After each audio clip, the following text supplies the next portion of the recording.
Jadi kalau kita tidur pagi, itu bukan hanya meningkatkan risiko sakit diabetes, tapi penyakit-penyakit yang lain. Dan satu hal, Rasulullah mengatakan, jika kita tidur setelah sholat subuh akan meningkatkan risiko pikun, Pak. Pikun loh, Bu.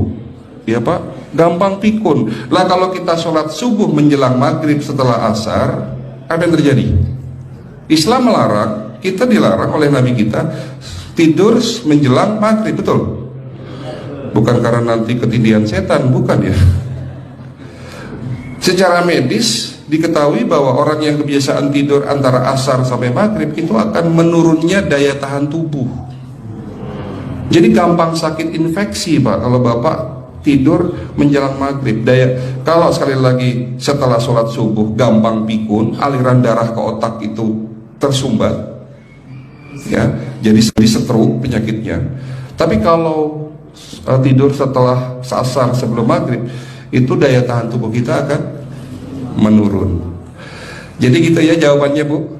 Justru ini yang paling penting, materi terakhir ini 6 langkah praktis. Ya, Bapak bisa lakukan di rumah mulai hari ini. Langkah pertama, mulai hari ini jangan makan malam, Pak.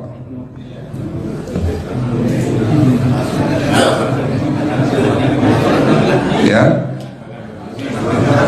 ala bisa karena biasa. Memang awalnya sulit, yang sudah kebiasaan makan malam itu sulit. Alasannya nanti nggak bisa tidur, Dok, betul ya? Nanti perutnya kembung, mual dan sebagainya. Itu karena kebiasaan. Dulu pun saya begitu. Tapi kalau sekali-sekali boleh, Pak. Misalnya diundang hajatan gitu, tetangga ada yang kawinan, hajatan, ya udah apa-apa, menghargai itu makan malam. Tapi sekali-sekali itu. Tapi kalau tiap hari ini yang nggak boleh, betul ya, Pak? Jangan makan berlebihan dan jangan makan malam. Makan sate boleh nggak, Pak? Boleh, siapa bilang nggak boleh? Sate itu, Bapak tahu daging kambing. Daging kambing, daging domba adalah makanan sehat, tidak berkolesterol. Yang kolesterol itu lemaknya, Pak. Tapi kalau Bapak makan daging murni, dagingnya tok, ya sehat, Pak. Yang nggak boleh itu santannya. Jadi makan gulai itu jangan. Kalau gulai, sate aja udah. Ya, ataupun dibuat apalah, dibuat empal. Ya. Oke, itu yang pertama. Yang kedua, tolong catat. Jangan tidur larut malam, Pak. Batasan tidur jam berapa, Pak? Jam 11 paling telat.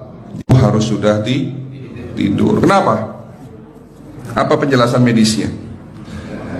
Orang yang tidur di atas jam 11 akan terganggu fungsi livernya, Pak.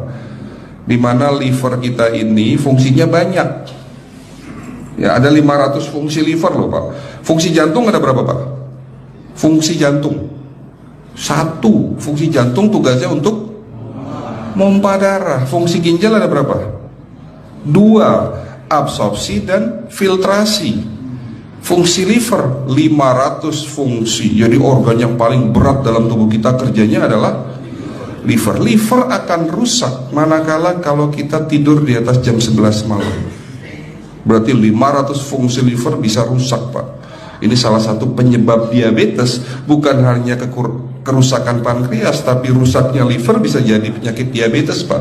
Jadi kalau sakit diabetes itu yang terganggu itu sebetulnya bukan hanya pankreasnya, livernya pun rusak, ususnya pun rusak. Makanya dalam pengobatan diabetes di klinik kami itu bukan hanya ngobatin pankreas, tapi 3 organ penting ini saya obati: usus, liver, dan pankreas. Kebanyakan kenapa?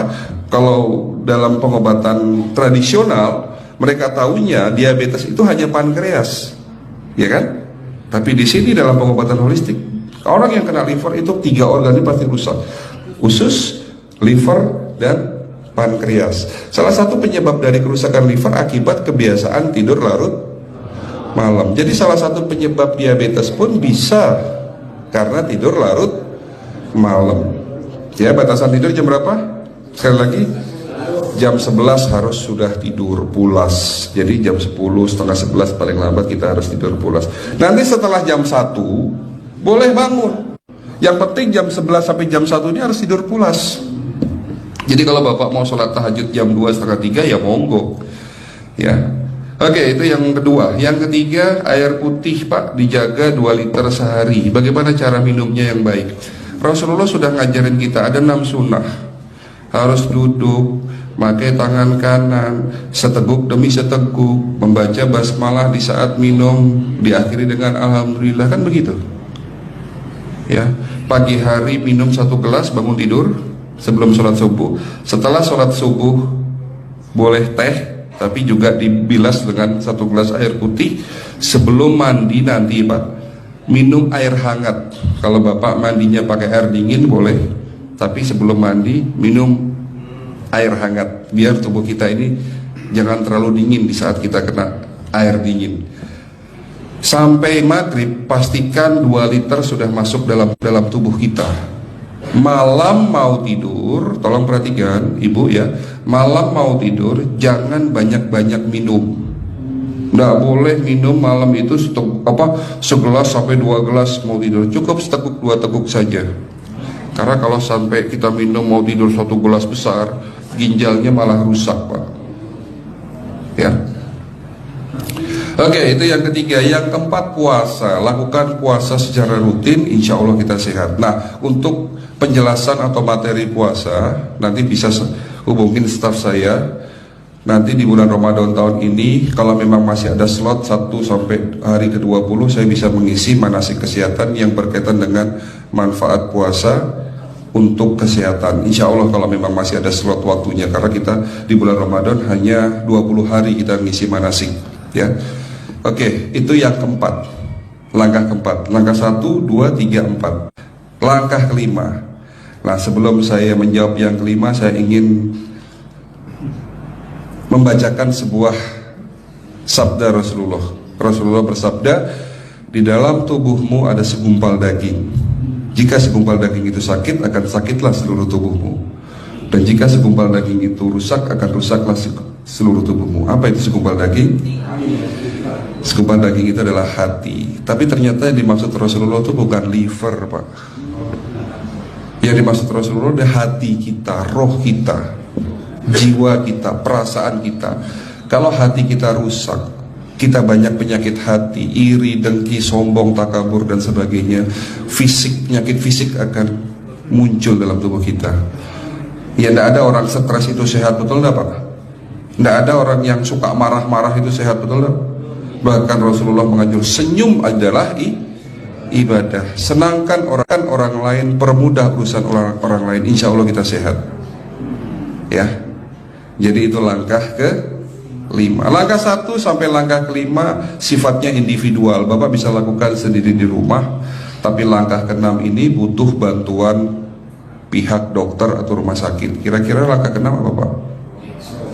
Lakukan pemeriksaan sebelum sakit. Jadi periksa itu jangan nunggu sakit baru periksa. Jangan seperti kayak Bu Ustazah tadi, diajak periksa, jawabannya takut ketahuan penyakitnya. Setelah stroke baru datang ke klinik untuk minta diperiksa. Kalau sudah stroke susah nggak nyembuhinnya Pak? Kata kayak beliau nih, sudah 2 tahun tidak sembuh-sembuh karena sudah terlanjur stroke. Tapi kalau beliau melakukan general check up, mohon maaf ya Pak, kalau beliau melakukan general check up rutin, insya Allah tidak akan kena stroke, karena sebelum stroke sudah diobati dulu. Karena stroke ini bisa kita lihat dalam scanning dengan alat yang saya punya, insya Allah kelihatan ini. Oh, ini sudah mulai ada tanda-tanda mau penyumbatan, buru-buru diobati. Memang takut Pak, tapi pesan saya jangan takut. Ya, lakukan pemeriksaan supaya kita tahu, supaya kita kenal. Gitu ya Pak. Jadi kira-kira di jemaah ini ada enggak yang mau saya ajak periksa kita semua? Pesan terakhir dari saya, lakukan pemeriksaan sebelum terlambat. Ini pesan saya dan pesan seluruh dokter di dunia sebetulnya. Lakukan pemeriksaan sebelum terlambat. Ya, karena dengan kita melakukan pemeriksaan kita akan kenal tubuh kita. Kalau sudah kenal kita akan sayang sama tubuh kita. Betul Pak? Ada pepatah mengatakan tidak kenal tidak sayang.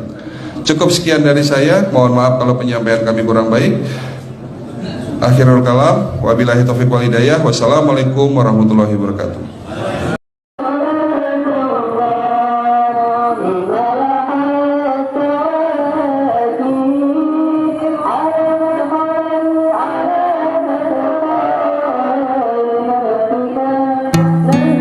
Diandra Al-Ghifari, channel yang membahas informasi, motivasi, Islami. Silahkan subscribe dan nyalakan loncengnya agar tidak ketinggalan video dan informasi terbaru dari channel Diandra Al-Ghifari.